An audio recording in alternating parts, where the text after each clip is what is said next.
구원의 계획, 행복의 계획. 아주 오래전에 제2차 세계대전이 끝나고 저는 대학에 다니고 있었습니다. 저는 그곳에서 도나 스미스를 만났습니다. 그 무렵에 저는 성공적인 결혼의 두 가지 필수 요소는 쿠키와 입맞춤이라는 글을 읽었습니다. 저는 그것이 꽤 그럴듯하게 들렸습니다. 저는 오전에는 수업을 듣고 오후에는 브리검시티로 돌아가 부친의 자동차 정비소에서 일했습니다. 도나의 오전 마지막 강의는 가정경제였습니다. 저는 학교를 나설 때마다 도나에게 들렀습니다. 강의실 문에는 반투명 유리창이 있었는데 제가 가까이 다가서면 도나가 제 그림자를 보고 조용히 강의실을 빠져나와 쿠키를 건네며 입을 맞춰 주었습니다.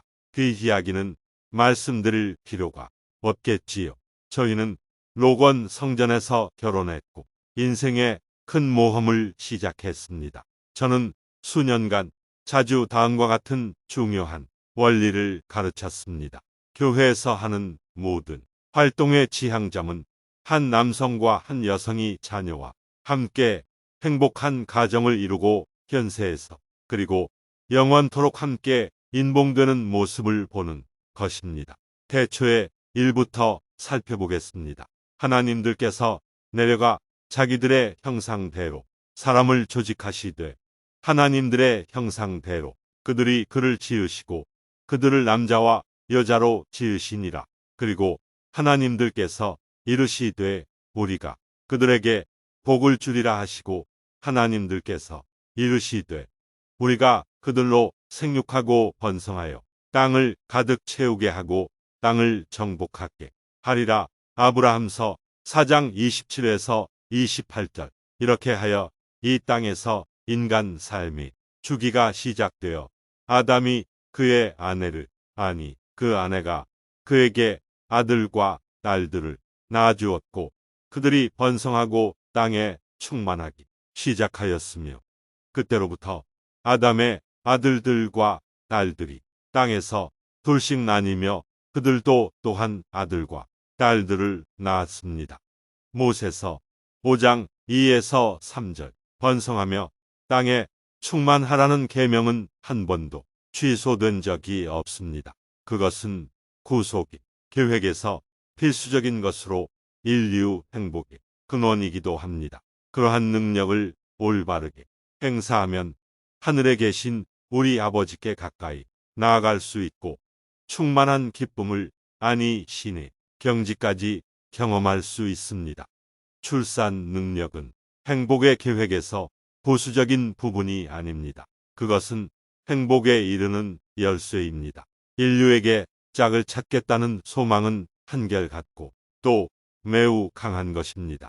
필멸의 생활에서 우리의 행복과 기쁨, 승영은 강하고 지속적인 신체적 욕구에 어떻게 대응하느냐에 달려 있습니다. 출산 능력이 청소년기에 성숙되어 가면서 다른 신체적 경험과는 다른 매우 개인적인 느낌이 자연스러운 방식으로 일어납니다. 이상적으로 볼 때 짝짓기는 낭만적인 사랑으로 시작됩니다. 관습이 비록 다르기는 하지만 낭만적인 사랑은 흥분과 기대, 때로는 거절과 같은 소설 속에나 나올 듯한 감정과 함께 발전합니다. 달빛과 장미, 사랑이, 편지, 사랑의 노래, 시, 손잡기, 그리고 젊은 남녀 사이에 여러 애정 표현이 그들 사이에 존재합니다. 주변에 있는 세상 일들이 눈에 보이지 않게 되고 기쁨을 경험합니다.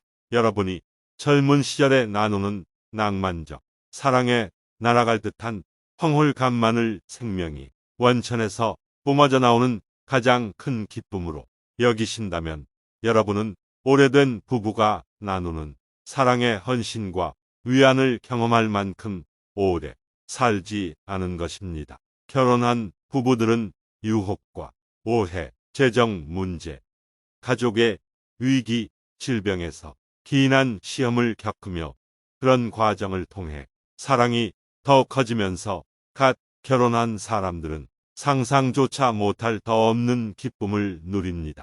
참된 사랑은 생명의 원천에 있는 성스러운 힘을 드러내는 애정 행위를 결혼 이후로 미루는 것입니다.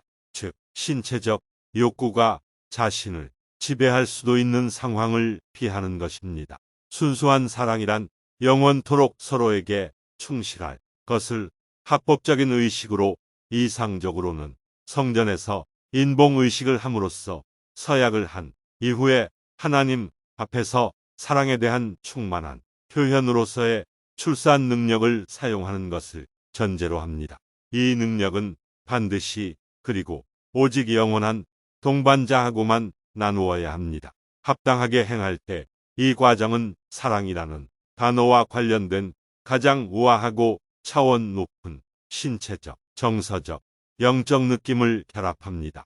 인류의 온갖 경험에서 인생의 그 부분에 필적하거나 상대될 만한 것은 없습니다. 이는 그 안에 너희로 존귀와 영광을 받게 할 거룩한 신권의 열쇠가 성임되어 이으며 교리와 성약 124편 34절 그 영광은 영원 무궁하도록 자손이 충만하고 계속되는 것이기 때문입니다.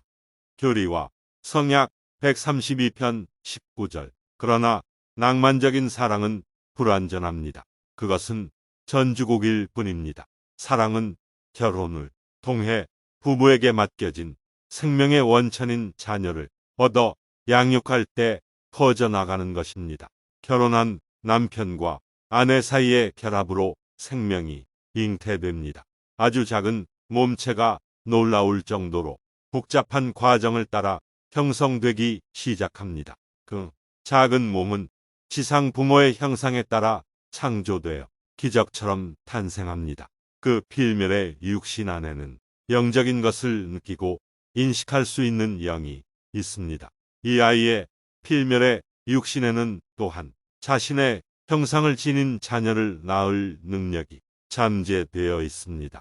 영과 몸은 곧 사람의 영혼이며 교리와 성약 88편 15절 행복을 위해 따라야 하는 율법에는 영적인 것과 육체적인 것이 있습니다. 생명을 주는 이 힘과 관련된 율법을 포함하는 영원한 율법이 있는데 이것들은 이 세상에 기초가 놓이기 이전에 하늘에서 변경될 수 없게 선포된 율법이 있어 모든 축복 이의의 근거를 둡니다. 교리와 성약 130편 20절 그것은 인류를 위한 도덕 표준을 정의하는 영적인 율법입니다. 조셉 스미스역 성경 로마서 7장 14에서 15 니파이후서 2장 5절 교리와 성약 29편 34절 134편 6절 참조 또한 묶어주고 인봉하고 보호하고 영원한 축복을 약속해주는 성약이 있습니다. 엘마는 아들 시블론에게 내 모든 격정을 굴레 씌워 내가 사랑으로 충만하게 되도록 하라. 엘마서 38장 12절 고 훈계했습니다. 굴레를 씌운다는 것은 이끌고 방향을 지시한다는 뜻입니다. 우리는 격정을 다스려야 합니다. 출산 능력은 그것을 합법적으로 사용할 때 축복을 주고 성결하게 할 것입니다. 교회 회장들의 가르침 조셉 F. 스미스 1998 158 참조 유혹은 항상 존재합니다. 대적은 자녀를 낳을 수 없기에 그런 하늘의 힘을 지닌 모두를 시기합니다. 사탄과 그 추종자들은 쫓겨났으며 필멸의 몸을 가질 권리를 박탈당했습니다. 그는 만인을 자기처럼 비참하게 되게 하려 합니다. 니파이후서 2장 27절 사탄은 우리가 합당하기만 하다면 영원한 증식을 이룰 수 있는 이 은사를 최대한 비하고 타락시키며 가능하다면 파괴하려고 유혹할 것입니다. 교리와 성약 132편 28에서 31절 참조 만약 우리가 생명의 원천을 더럽히거나 다른 사람이 그와 같은 범법을 하도록 이끈다면 모든 육체적 쾌락이 줄 수 있는 가치보다 더 격렬하고 견디기 힘든 교리와 성약 19편 15절 형벌이 주어질 것입니다. 엘마는 아들 코리엔톤에게 이렇게 말했습니다. 내 아들아, 이러한 일은 주가 보시기에 가증한 일이라. 참으로 무죄한 피를 흘리거나 성신을 부인하는 일을 제외하고는 모든 죄 중에 가장 가증한 일인 줄을 내가 알지 못하느냐. 엘마서 39장 5절. 우리는 우리 범법으로 초래된 결과를 피할 수 없습니다. 생명을 창조하는 힘을 유일하게 합법적으로 행사할 수 있는 것은 합법적으로 결혼한 남자와 여자, 즉 남편과 아내 관계에서입니다. 그 외의 다른 모든 관계는 하나님의 계명을 어기는 것입니다. 대적, 끔찍한 유혹에 넘어가지 마십시오. 왜냐하면 모든 죄에 대한 빚을 한 푼이라도 남김이 없이 다 갚아야 마태복음 5장 26절 하기 때문입니다. 그게만큼 분명하게 하나님의 관대함과 친절과 자비가 나타나는 것은 없습니다. 육체적인 손상은 자연 치유나 의사의 도움으로 나을 수 있습니다. 그러나 그 피해 범위가 아주 넓고 크면 흉터가 생겨 상처를 떠오르게 할 것입니다. 그러나 영적인 몸은 다릅니다. 영은 실수를 저지르고 죄를 범할 때 손상됩니다. 그러나 회개 절차가 끝나면 예수 그리스도의 속죄로 말미암아 필멸의 몸과 다르게 그 흉터가 사라집니다. 주님께서 약속하셨습니다. 보라, 자기 죄를 회개한 자 그는 용서받으며 나 주가 다시는 그 죄를 기억하지 아니하느니라. 교리와 성약 58편 42절. 결혼과 가족 생활을 이야기할 때 예외도 있지 않습니까? 라는 말이 늘 떠오릅니다. 어떤 분들은 제약을 가지고 태어났기에 자녀를 낳을 수 없습니다. 일부 사람들은 자신의 잘못이 아닌 배우자의 부정으로 결혼 생활이 파탄 나기도 합니다. 어떤 이는 결혼하지 않고 독신으로서 합당하게 생활해 나갑니다. 이제 저는 이러한 위로를 드리겠습니다. 하나님은 우리의 아버지이십니다.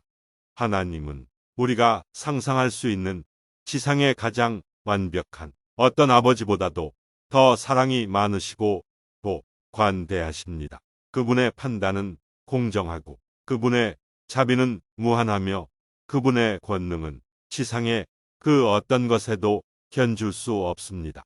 만일 그리스도 안에서 우리가 바라는 것이 다만 이 세상의 산뿐이면 모든 사람 가운데 우리가 더욱 불쌍한 자일 것입니다. 고린도전서 15장 19절. 저는 이제 경건하게 성전이라는 단어를 거론하겠습니다. 저는 마음속으로 인봉실 그리고 젊은 부부 혹은 1년 전에 교회에 들어온 기혼 부부가 무릎을 꿇고 있는 제단을 그려봅니다. 이 성스러운 성전 의식은 결혼식 이상의 의미가 있는데 그것은 이 결혼이 약속의 성령으로 인봉되기 때문이며 우리가 왕위와 왕국과 통치권과 권세와 주권을 상속받을 것 교리와 성약 132편 19절이라고 경전에 선언되어 있기 때문입니다. 저는 이 고귀한 은사를 받아들이고 합당하게 사용하는 사람들에게 어떤 기쁨이 기다리고 있는지를 압니다. 도나 스미스 패커 자매와 결혼하여 함께 살아온 지도 70년이 되어 갑니다. 아내이자 제 아이들의 어머니를 향한 제 마음을 표현할 길이 없습니다. 아내를 얼마나 깊이 사랑하고 얼마나 감사한지 저는 어떤 말도 할 수가 없습니다.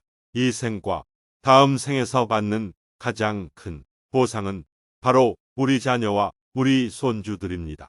지상에서 마지막 나날들을 함께 보내면서 저는 제 곁에 있는 아내와 함께하는 매 순간이 고맙고 또 끝이 없을 것이라는 주님의 약속에 감사를 느낍니다. 저는 예수가 그리스도이며 살아계신 하나님의 아들이심을 증거합니다. 주님은 교회의 머리로서 계십니다. 그분의 속죄와 신권 권능으로 필면에서 출발한 가족들은 영원히 함께할 수 있습니다. 속죄는 우리 한 사람 한 사람 모두를 개선할 수 있으며 흉터를 남기지 않습니다.